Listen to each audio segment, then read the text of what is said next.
Do it scared. Welcome to this week's edition of Friday's Food for Thought.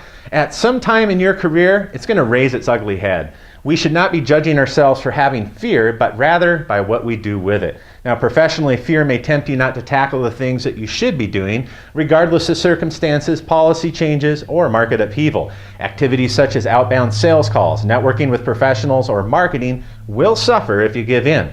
Now, the truth is, if we take the easy road today, it will certainly create problems for you down the road. Now, fear inhibits action, and that's why one of my favorite phrases is, do it scared. It's a nice phrase, but to actually live it requires practice. Now, I've been personally challenged with fear in several areas. When I was younger, for example, I was deathly allergic to bee stings. Finally being fed up with diving to the floor anytime a bee flew into the room, I decided to take action. I met a beekeeper and expressed my interest in seeing how he harvested honey from his hives. Now, this required me to wear a full beekeeper suit and work on cutting a log with a hive in it, despite hundreds of bees that were attempting to sting me. Now, this wasn't easy, but since that day, I am no longer panicked when I see a bee, or far worse if one lands on me.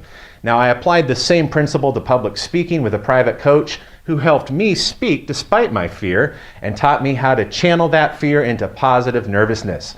Now, with sweeping changes to the HECM program, such as the financial assessment, many of you watching today may be feeling that all too common tinge of fear. Fear of failure. Fear of being able to close loans where you may have been able to do so easily before. Now, this is a natural response when circumstances outside of our control are foisted upon us.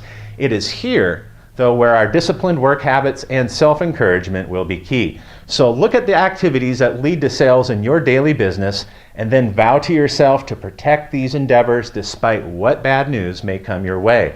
Now, focus on the work itself or the habit, but not the results. Now, collectively, we're all being pushed out of our comfort zone. So let go of the guilt of fearing fearful and rather focus on what you can do today, the next, and the next. Now, to fear no fear at all hints of mental illness, but to feel fear and to face it shows courage and a healthy mental attitude. Now, what helps you deal with fear in your day-to-day business? Leave your comments and thoughts below and have a great weekend.